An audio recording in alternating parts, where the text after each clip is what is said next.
양쪽 인이어를 다 차고 있어서 순간적으로는 밖에도 그렇게 들리지 않나라는 생각이 스쳐갔어요. 그냥 김송주 아나운서님을 쳐다봤는데 약간 이런 느낌이었어요. 방송이 끝나자마자 하차하겠다고 선언을 했고요. 네, 위에 작가님이랑 오셔서 저를 설득을 하시더라고요. 근데 정말 짧은 시간에 엄청난 실패를 할 수 있는 곳이거든요. 그러면은 이건 엄청난 성장할 수 있는 기회인 거잖아요. 무대 후에 제가 진짜 수도꼭지를 틀어놓은 것처럼 막 눈물이 막 여기 뚝뚝뚝뚝 막 다 떨어지고 있더라고요.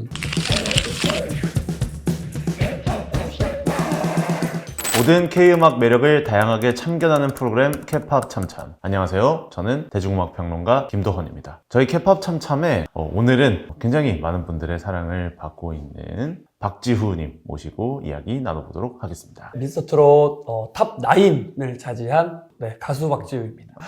목소리가 좀 많이 좀 상하신 것 같아요. 네, 어제도 더 트롯쇼 촬영을 하고 와가지고요. 네. 팬분들이랑 수다를 좀 많이 떨어서 수다로 조금 상했습니다. 아니 이제 미스터트롯 이후에 이제 네. 본격적으로 가수로서 활동을 활발하게 하고 계시잖아요. 좀 어떠세요? 이 팬분들 만나고 무대 위에서 노래하고. 너무 감사해가지고요. 노래를 할 수 있다는 것도 그냥 할 수 있는 게 아니잖아요. 네. 들어주시는 분도 있어야 되고 또 제가 노래할 수 있게 좀 힘을 주시는 분들도 있어야 되고 또 응원해 주셔서 노래할 수 있는 것도 감사하고 노래할 수 있는 장소를 또 주셔서 또 감사하고 그냥 이거 어떻게 갚지? 약간 이런 생각으로 지금 살고 있습니다. 어제 더 트롯쇼에서 이제 조용필의 그 또한 내 삶인데 부르셨어요. 미스터트롯 3에서 파란만장한 인생을 노래로 뒤집어버린 박지훈님이 되겠는데 미스터트롯 3와 이제 관련해서 또 여러 가지 이야기들 이제 나눠보도록 하겠습니다. 그 박지훈님 이야기를 하려면은 확실히 저희는 프로그램 관련해서 좀 이야기를 해봐야 될 것 같아요.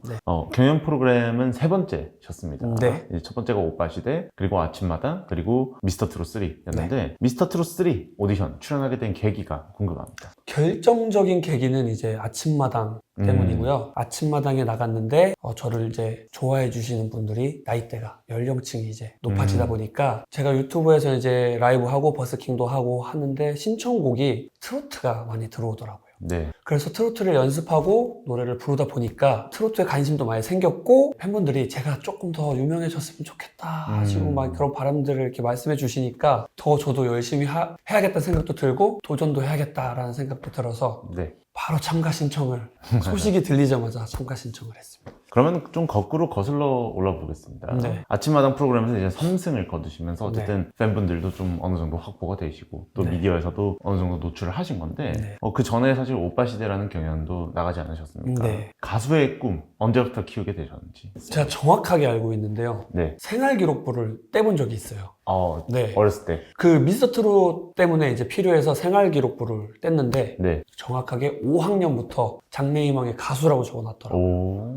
내가 이때부터 껐구나. 그 전부터 노래는 했지만 정확하게 가수가 되고 싶다라는 건 5학년 때. 5학년 때부터 가져오신 꿈을 이제 이루게 되신 거네요.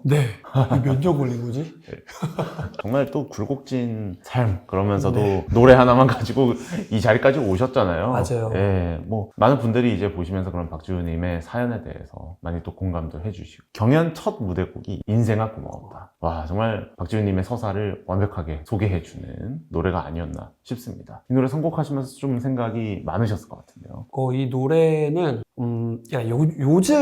요즘 사람들 저의 입장에서는 저를 자꾸 이렇게 비난하고 저 자체를 혐오하고 혼내고 너는 왜 그러냐 이런 삶을 계속 살아왔던 것 같거든요. 근데 이 노래는 저를 칭찬하는 노래라고 생각을 했어요. 인생이라는 말을 제 이름으로 바꾸면 똑같이 가사가 연결이 되고요. 그리고 인생이라는 게 저인 거잖아요.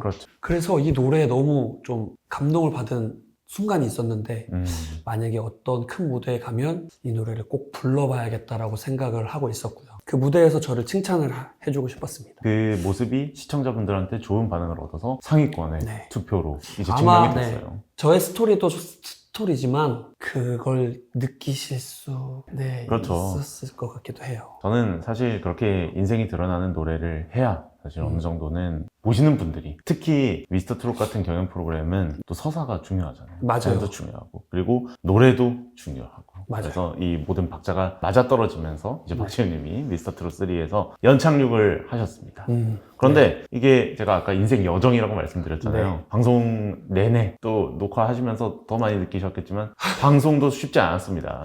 네. 네, 정말 힘들었어요. 특히 뭐 인이어 사고 난 거. 그거 정말 1대1 데스매치 때 그때 당시에 또 심경이 궁금합니다. 인이어가 들렸다가 안 들렸다가 들렸다가 안 들렸다가 하는 상황이었고요. 양쪽 인이어를 다 차고 있어서 순간적으로는 밖에도 그렇게 들리지 않나라는 생각이 스쳐갔어요. 근데 그러다가 조금 길게 한 1초 정도인데 1초가 엄청 길거든요. 진짜 1초가 짧은 게 절대 아닌데 하는 순간 김성주 아나운서님을 쳐다봤는데 약간 이런 느낌이었어요. 관객분들도 왜 그래? 약간 그래서 이거 나만 여기에만 그런 거구나 하고 이제 부르고 연결을 했는데 그 부르는 순간에는 그 후에 이제 2절을 이어나갈 때는 솔직히 분노 모드였습니다. 네, 조금 화가 좀 많이 나 있는 상태고 저도 방송을 다시 이렇게 보니까 제가 그렇게까지 인상을 쓰고 있는 걸 저도 약간 본 적이 없거든요. 근데 제가 정말 인상을 팍 쓰고 있더라고요. 그래서 정말 좀 화가 좀 많이 났어요. 굉장히 중요한 순간이었는데. 네, 준비도 정말 많이 했고 연습도 정말 많이 했고요. 그냥 저를 고립시켜서 계속 연습만 했던, 그리고 그 연습 기간도 거의 한 달이나 되는 엄청 긴 시간이었거든요. 준비할 수 있는 기간이. 그래서 다 쏟아부어야지 라고 했는데 그런 일이 생겨서 더 좀 많이 화가 참 살다 보면 별일이 다 일어나는 것 같습니다. 그렇죠? 미스터 트롯 3 같은 큰 경연 프로그램에서는 정말 예상치 못한 많은 일들이 일어나지 않을까 생각이 드는데 그럼에도 불구하고 인이어 사고가 있었습니다만 추가 합격되셨어요. 그때 소감 좀 어떠셨어요? 약간 왜? 공정성 때문에 제가 어쨌든 이제 인이어가 안 들렸지만 어쩔 수 없는 상황, 그리고 다시 부를 수 없고 그런 판정을 받는 게 이게 공정한 거라는 분명히 심사평을 들었어요. 그래서 그럼 당연히 이제 떨어졌다라고 생각을 했는데 올라가서 분명히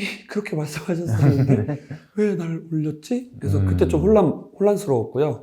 방송이 끝나자마자 하차하겠다고 선언을 했고요. 위에 작가님이랑 오셔서 저를 설득을 하시더라고요. 근데 그것도 너무 죄송한 거예요. 그러니까 어쨌든 저를 믿고 예선도 합격해서 이렇게 해서 올라갔는데 제가 그런 일 때문에 하차하겠다고 말씀을 드리고 또 그거 하차를 막으려고 설득을 하시는데 그게 너무 죄송하다는 느낌이 드는 거예요. 내가 뭐라고 해? 이거 너무 갑자기 너무 죄송하다는 생각이 들어서 그럼 일단 제가 떨어지기 전까지 일단 그러면은 마무리는 확실하게 하고 가겠습니다. 열심히 하겠습니다 하고 이제 다시 힘을 내서 달렸는데 멘탈 회복이 조금 안 되긴 했죠. 어쨌든 그 사고 이후에 어쨌든 정말 추스르기가 어려우셨을 것 같아요. 너무 힘들었어요. 그 일 있고 이제 방송이 그 촬영 후에 며칠 후에 이제 첫 방송이 시작되는 이제 상황이었거든요. 그렇다면 정말 또 여러 가지로 많은 감정이 휘몰아치는 그 시기를 첫 방을 보고 더 너무 죄송하다. 왜냐면 첫 방에 너무 분량도 많고요. 저를 많이 비춰주시고 리액션 하는 것도 또 많이 보여주시고 근데 내가 그런 말을 하다니 약간 또 너무 방송 보면서 또 죄송하다. 너무 죄송하다 보니까 더 계속 위축이 되더라고요. 그래서 방송 내내 좀 많이 위축된 모습을 많이 좀 보여드렸던 것 같아요. 미스터 트롯 정말 산전수전 다 겪으셨네요. 그럼에도 불구하고 미스터 트롯 이제 3 프로그램을 통해서 이제 많은 분들의 경연 모습도 보고 그리고 또 멘토분들에게 좋은 이야기도 많이 들으셨을 것 같은데 경연 프로그램 유경험자긴 하시지만 큰 경연 프로그램에 나가서 다른 분들의 무대를 보거나 아니면은 좀 이런 이야기가 좀 감명 깊었다거나 좀 많은 점을 느끼셨을 것 같아요. 제가 느낀 점은 도전하기 전에 왜 도전하지 않았을까 라는 느낌이에요. 어쨌든 경험하고 실패를 해야 성장한다 라고 생각을 하고 있는데요. 정말 짧은 시간에 엄청난 실패를 할 수 있는 곳이거든요. 그래서 그러면은 이건 엄청난 성장할 수 있는 기회인 거잖아요. 제가 각오만 한다면 엄청난 성장을 이룰 수 있는 무대가 있는데 왜 실패할까봐 도전도 안 하고 숨어 있었을까 이런 생각을 좀 일단 많이 했고요. 결국에는 거기 보시면은 실패를 정말 많이 하신 분들이 결국에는 다 모여있는 곳인 거잖아요. 저도 이제 제 주변에 난 안 돼 하시는 또 노래하시는 분들이 많은데 제발 실패 좀 했으면 좋겠어요. 그냥 그런 생각이 좀 많이 들었습니다. 제가 느낀 건 역시 참아낼 수 있을 만큼 실패를 좀 했으면 좋겠다. 그 앞으로도 저도 계속 좀 지금은 좀 두렵긴 하거든요. 아직까지 회복이 좀 덜 돼가지고. 근데 네. 좀 회복이 되면 다시 실패를 하러 나갈 생각입니다. 계속해서 이제 좀 실패를 해봐야 된다. 네, 저는 그게 중요한 거라고 생각이 들더라고요. 뭐 지금까지 멘탈이 좀 회복이 안 되셨다고 말씀을 하셨습니다만 네. 어쨌든 그때 하차하셨으면 큰일 날 뻔했습니다. 그렇죠? 네, 맞아요. 예. 정말 큰일 날 뻔했습니다. 작가님 감사합니다. 와, 진짜 큰 실패 다음에 네. 정말 또 새로운 시작이 맞아요. 된 거네요. 어려운 무대들, 경연 프로그램 또 얼마나 힘듭니까? 나가서 정말 자기 루틴 지키기도 어려울 것이고 또 계속해서 경연곡 준비하고 아까 말씀 들어보니까 막 자기 자신을 고립시켜서까지 연습을 한다고 하셨는데 잠도 못 자고요. 그러니까요. 네, 잠죽자. 거기. 잠죽자. 네, 잠은 죽어서 자요. 아, 미스터 트롯 3의 네, 가장 예, 중요한 네. 그런 무대를 어쨌든 준비하심에 있어서 네. 이제 좀 어느 정도 루틴도 필요하셨을 것 같고 자기 자신을 다 잡는 게 어렵잖아요. 네. 어떻게 좀 준비를 하셨나요? 그냥 어떻게 하면 몰입을 할 수 있을까라는 생각. 그 몰입을 하기 위해서 조금 더 저를 어둡게 좀 몰아붙였던 것 같아요. 그때 당시에 네, 사람도 안 만나고요. 밖에도 안 나가고 연습, 집인데 집에 있는 시간이 더 많이 길었던 것 같아요. 그때 당시만 해도. 그러면은 점점 저를 그 노래와 맞는 상태로 만들고요. 그 다음에 무대 나가서 그때를 그대로 그냥 계속 상상하면서 노래를 하는 게 저의 루틴인데 몰입이 된 날과 안 된 날이 아마 다를 거예요. 그래서 몰입이 되면 아무 생각도 안 나고 그냥 시작 끝 하고 그냥 끝나버리는데 몰입이 안 되면 벌써 눈동자가 왔다 갔다 하기 시작합니다. 네, 몰입을 하기 위한 어떤 이제 좀 고립을 계속 시켰던 것 같아요.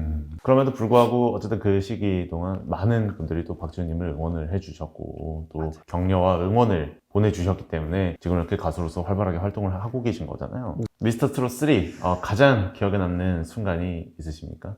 일단 제일 기억에 남는 건 준결승 1차 박지우가 노래를 잘하는 사람이었구나를 이제 알려준 무대였는데요. 사랑은 다시 하늘이 불렀을 때 가장 몰입도 잘 됐고 제가 정말 하고 싶은 노래도 할 수 있게 된 상황이었고 무대 후에 제가 진짜 수도꼭지를 틀어놓은 것처럼 막 보니까 저도 눈물이 막 여기 뚝뚝뚝뚝 막 다 떨어지고 있더라고요. 그때가 일단 제일 뭔가 그 전에까지 막 쌓여있던 게 이제야 내가 그래도 내 무대를 보여줬다라는 생각과 너무 이제 위축돼 있고 작아지고 머리가 백지가 되는 상태가 계속 반복이 되더라고요. 그래서 그거를 처음으로 이겨내서 그 자체로 제가 너무 눈물이 막 쏟아졌던 것 같아요. 그때 이제 영탁 선배님이 또 해주신 말도 뭔가 인정을 받았다라는 느낌도 들었고요. 처음으로 약간 성취감을 느낀 무대였던 것 같아요. 그 순간이. 그래서 무대를 딱 마치고 나서 음악이 끝났을 때가 계속 기억에 남아요. 그때 환호 소리가 와, 이 정도로 환호 소리가 들릴 수가 있구나 할 정도로 엄청나게 환호를 해주셨거든요. 그래서 그때가 계속 기억에 남는 순간입니다. 좀 개인적인. 아마 그 희열이 가수 박지후가 계속 무대를 꾸미는 데 있어서 계속해서 잊지 않을 또 가수 박지후를 지탱하게 하는 하나의 원동력이 되지 않을까 생각을 해봅니다. 제가 이제 슬픈 노래를 더 많이 했던 이유도 제가 가진 슬픔을 그냥 슬픈 거 더 슬프게 그냥 이 슬픔이 지겨워지게 만들어야겠다라는 게 저의 노하우였거든요. 그래서 제 음악은 슬픈 분들을 더 슬프게 해서 그냥 다 토해내고 다 울게 해드리고 싶어요. 그래서 저는